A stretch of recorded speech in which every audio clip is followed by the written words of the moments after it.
Donc un niveau donné d'un dessinateur, c'est le mélange de son bagage initial avec le travail, le temps qu'il a passé dans cette discipline, dans sa vie, tout simplement. Et c'est la même chose, encore une fois, dans toute discipline.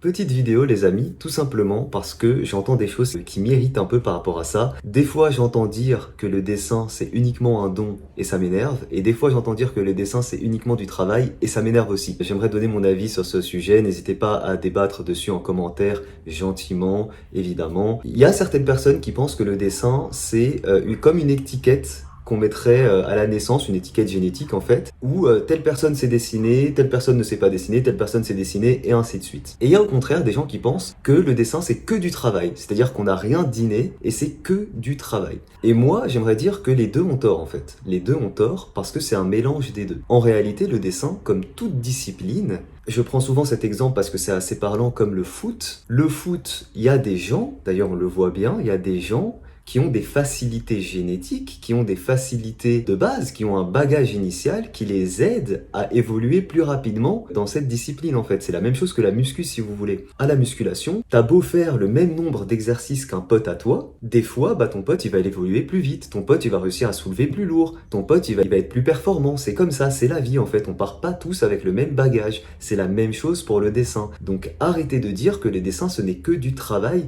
sous-entendu que tout le monde peut arriver à un résultat si on se donne les moyens. Malheureusement, non, c'est les aléas de la vie, c'est comme ça. Tout le monde ne peut pas avoir le niveau du meilleur dessinateur du monde. Ce que vous allez réussir à faire avec du travail, ça, c'est sûr, c'est progresser. Plus vous allez travailler, plus vous allez vous exercer dans le dessin, plus vous allez évoluer. Mais on parle bien de votre niveau personnel. Il sera peut-être meilleur ou alors au contraire moins bon que d'autres gens qui auront fourni le même temps, le même travail dans cette discipline. Et enfin, même si vous avez un bagage de base pour dessiner, voilà, si vous ne vous exercez pas, si vous n'exploitez pas et que vous n'optimisez pas justement ce bagage initial, vous ne saurez pas dessiner. Pour atteindre un certain niveau, c'est le mélange de ton bagage de base, ce que t'es, et de votre travail. Et d'ailleurs, j'ai envie de vous dire, heureusement que c'est comme ça. On se ferait chier si ce serait qu'une question de travail en fait. Vous imaginez, heureusement qu'on a de base un bagage, heureusement que chacun est différent, heureusement qu'on va avoir tous des facilités dans telle ou telle ou telle chose, heureusement que le monde est fait comme ça, c'est ça qui le rend beau en fait. Non, ce n'est pas que du travail, non.